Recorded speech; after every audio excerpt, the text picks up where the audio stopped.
Bonsoir tout le monde, ou bonjour, ça dépend de comment on interprète vu qu'il est minuit et 6 minutes, donc on est le matin désormais, Bah non, mais il fait nuit. Ah oui, donc, bah c'est une question d'interprétation. Donc bonjour tout le monde et bonsoir, ici Monsieur Cacahuète et aujourd'hui nous sommes samedi 3 juillet 2021, il est déjà minuit et 6 minutes. Mais quand on a regardé le film de ce soir, le DVD, nous n'étions pas samedi 3 juillet, nous étions vendredi 2 juillet. Voilà. Dans ce nouvel épisode de Parlons DVD, on va vous parler d'un film de super-héros. Vous l'aurez sans doute deviné puisque le précédent film que l'on avait vu, c'était Captain America.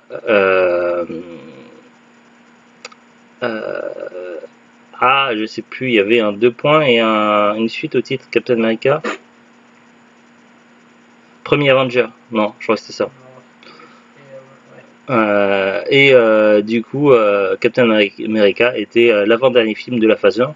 La phase 1 se clôture par le rassemblement des héros.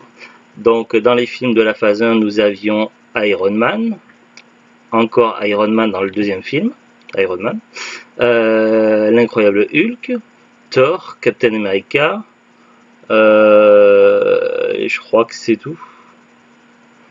Et donc du coup, on retrouve tous ces héros réunis dans le film Marvel's Avengers.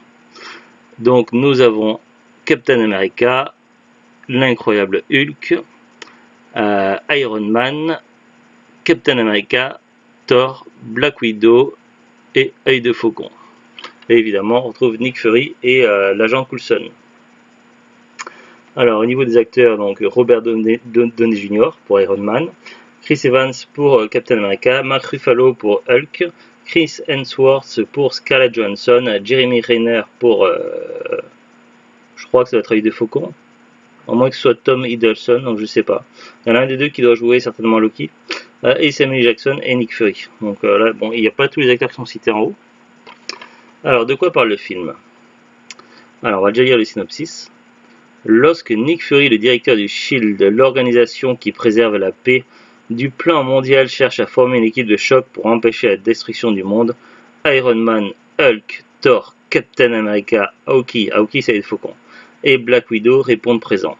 Les Avengers ont beau constituer la plus fantastique des équipes de super-héros, il leur reste encore à apprendre à travailler ensemble et non les uns contre les autres. D'autant que le redoutable Loki a réussi à accéder au cube cosmique et à son pouvoir illimité. Voilà, un casting époustouflant avec Robert Downey Jr., Scarlett Johansson et Samuel Jackson, dirigé par Joss Whedon. Alors, pour résumer un petit peu le film, j'ai un petit trou de mémoire au début comment ça commence. C'est la deuxième fois que je voyais le film, on l'avait vu une fois en démat et là la deuxième fois on l'a vu là. Okay. Au tout début ça commence par Loki, je sais plus. Ah oui, par la base, voilà.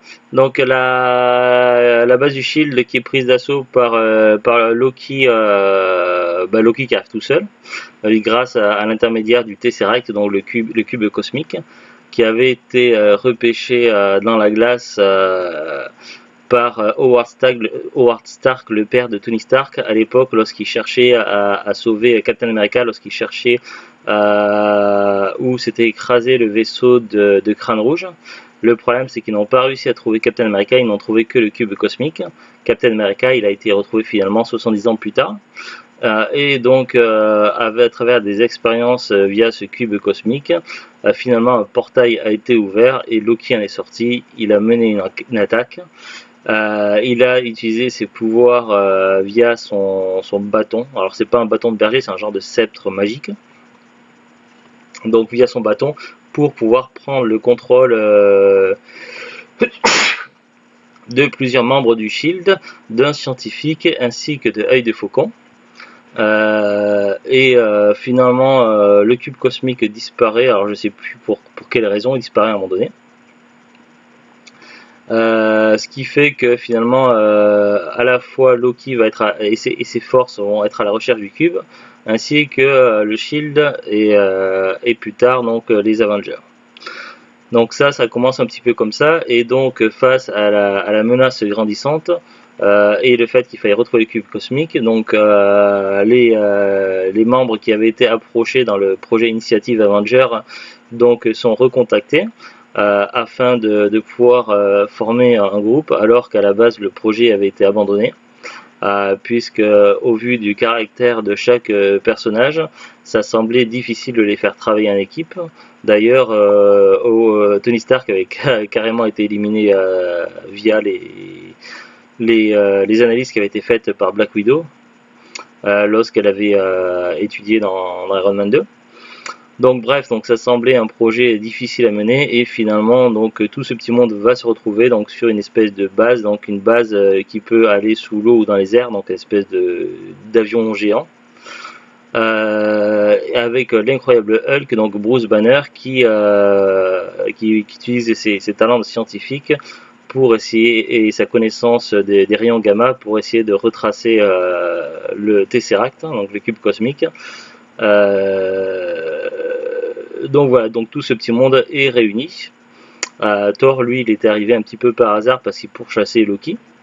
Donc Loki est quand même, donc durant le second affrontement, Loki est quand même assez vite fait prisonnier, peut-être même un peu trop vite, et il se retrouve dans une pièce qui était censée pouvoir maintenir Hulk si jamais il y avait un dérapage.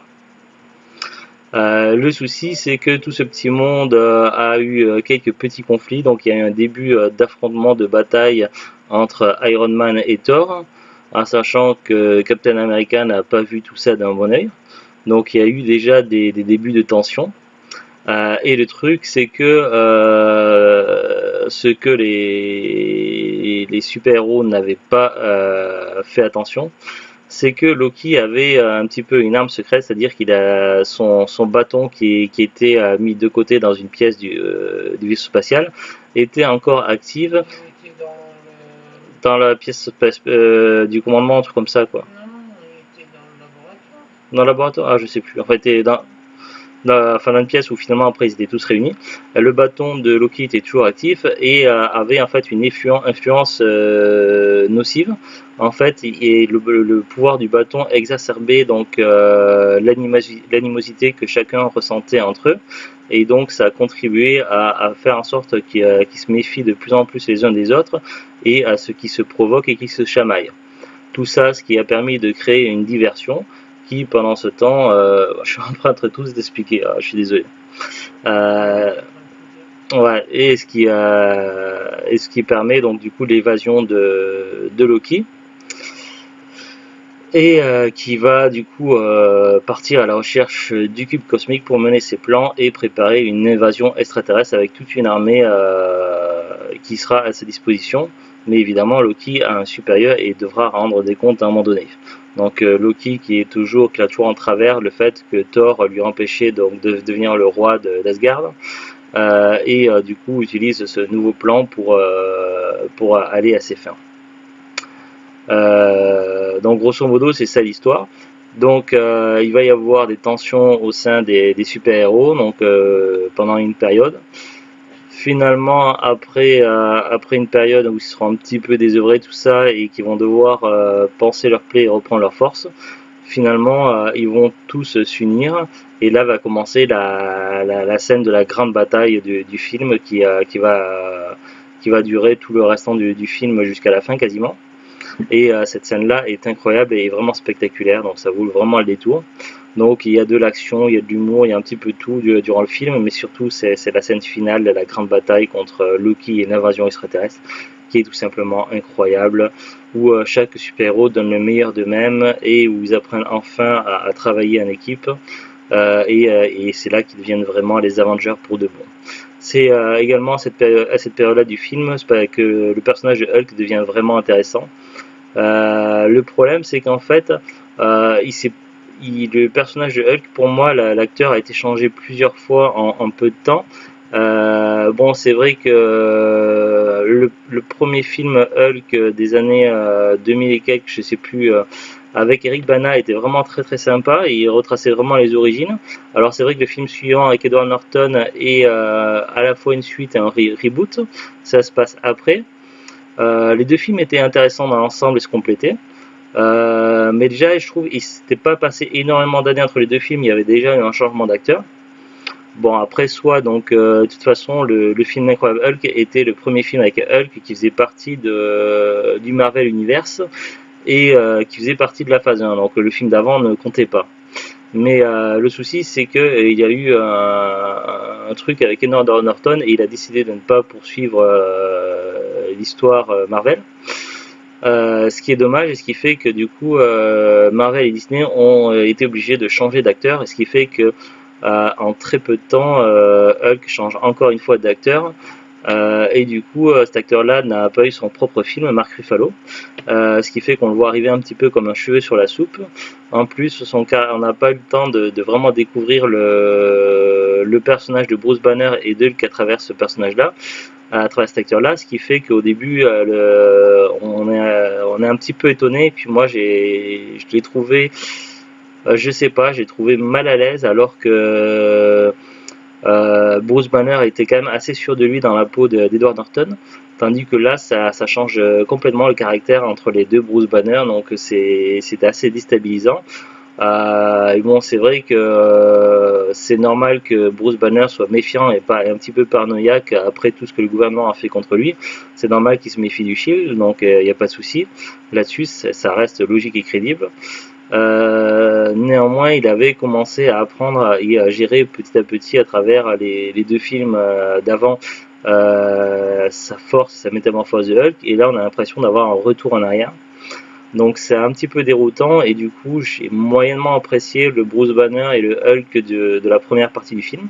Mais à partir du moment où on arrive sur la scène finale, où finalement Hulk est reconnu et apprécié par le reste de l'équipe, on voit qu'il y a une prise de confiance en lui qui arrive. Et là, il montre que finalement, il dit qu'il a jamais cessé d'être en colère, il se transforme en Hulk. Et là, c'est que du bonheur. Après, toutes les scènes suivantes avec Hulk sont vraiment exceptionnelles et géniales. C'est vraiment incroyable et ça fait plaisir de le voir en action.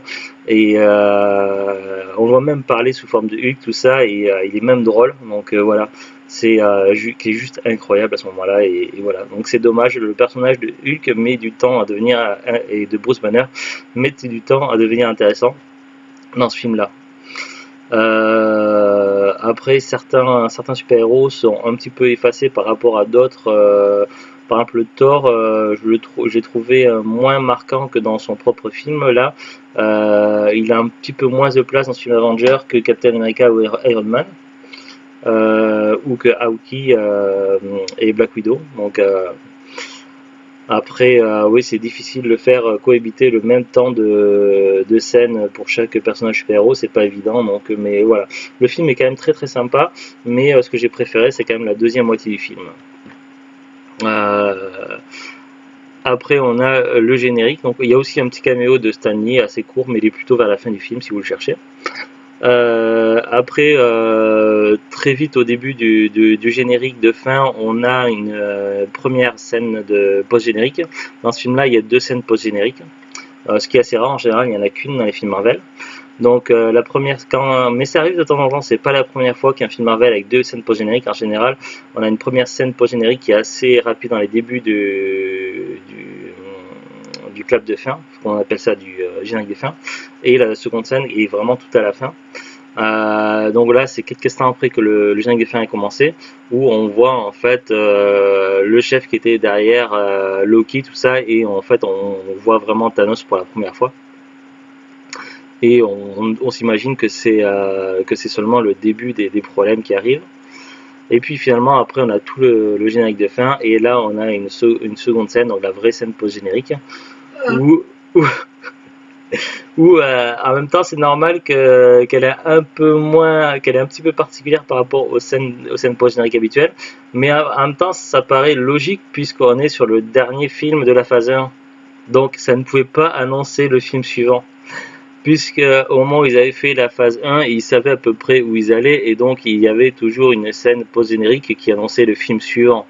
C'était logique, sauf que là on était sur le film final de la phase 1.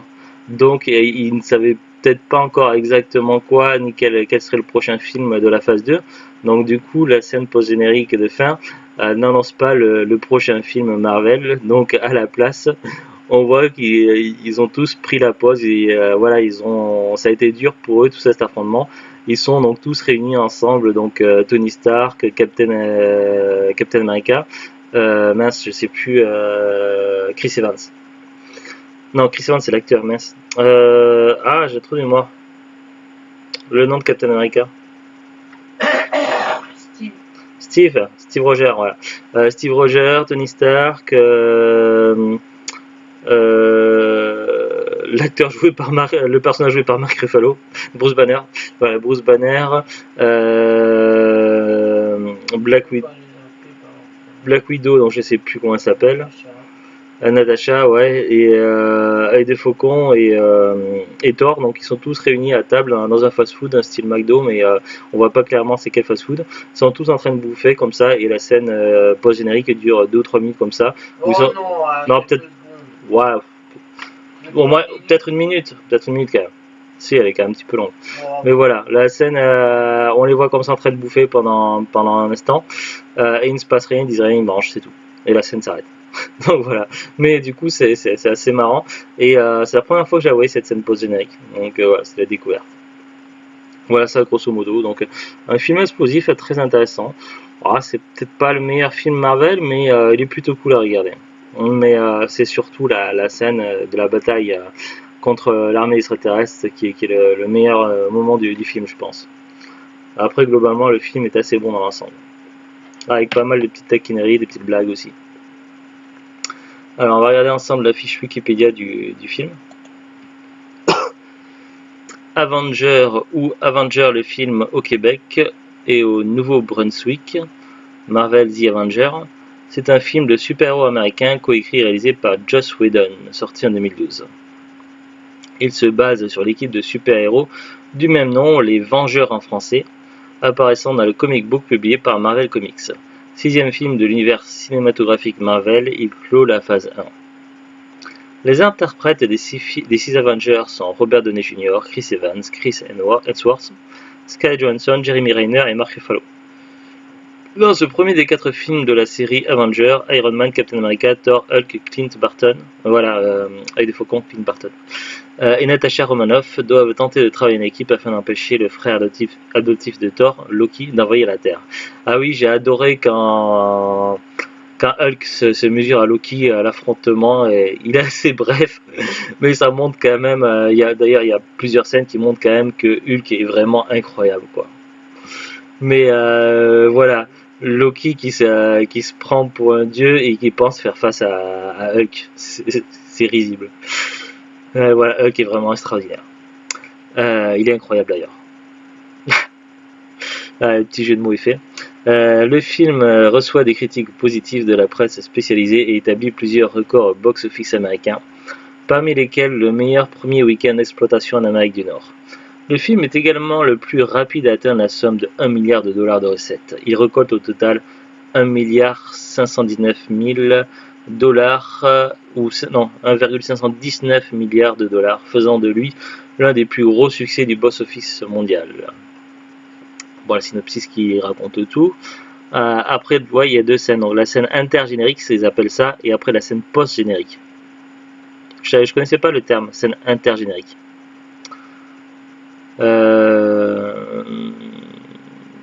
Disent la scène intergénérique, il explique que comme ça, pendant ce temps dans l'espace, l'autre explique à son maître que les humains ne sont pas les quarks que Loki avait promis et qu'il est impossible de les asservir. Selon lui, défier les humains, c'est s'exposer à la mort. On découvre alors le visage de celui qui fut l'instigateur de ce chaos orchestré depuis le début, Thanos, qui sourit dès qu'il entend le mot mort.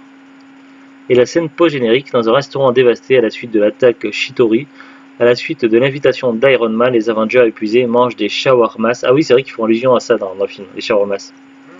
Sans dire un mot. Alors, après la fiche technique, je ne vais pas tout lire. Réalisateur Joss Whedon. Date de sortie Belgique, France, Suisse, romande 25 avril 2012, Canada, États-Unis le 4 mai 2012. Classification Peggy 13, interdit moins 13 ans. Donc il n'y a rien de particulièrement gênant dans le film ou de choquant. En France, tout public. Casting, donc Robert Downey Jr., Chris Evans, Chris Hemsworth, Mark Ruffalo, Scarlett Johansson, Jeremy Renner, Tom Hiddleston, Samuel L. Jackson, Clark Gregg, Cobie Smulders, Stellan Skarsgård, Gwyneth Paltrow, Lou Ferrigno, Jenny Agutter, Jerzy Skolimowski, Alexis Denisov, Harry Dean Stanton, Paul Bettany, Power Boss, Ashley Johnson, Stan Lee, Nathalie Portman. Ouais, elle apparaît vite fait, mais à une demi-seconde dans un caméo, lorsqu'il. Oui, ben, elle est quand même marquée dans la distribution. C'est quand Thor pose des questions pour savoir si on risque pas de s'en prendre à elle, tout ça. Hugo Weaving et. Oui, ouais, c'est ça. Ben, c'est pour ça qu'ils ont marqué caméo photographique. Hugo Weaving et. Ah, il y a Crâne Rouge aussi en flashback. Ah, c'est peut-être vite fait dans le début quand Captain America se remémore ses souvenirs de bataille. Et Hawley Atwell et Peggy Carter. Après production, ça parle de la jeunesse et développement, distribution des rôles. Je vais pas tout lire, c'est un peu long, mais n'hésitez pas à la regarder sur la fiche Wikipédia, donc c'est assez complet. Alors, distribution des rôles. Les studios Marvel ont décidé qu'Edward Norton ne reprendrait pas son rôle de Bruce Banner après l'incroyable Hulk de 2008. L'acteur est remplacé par Mark Ruffalo, décision qui fut vivement critiquée par certains fans sur internet. Bah, entre quand même entre Edward Norton et Eric Bana, j'ai quand même préféré Eric Bana dans le rôle de Hulk.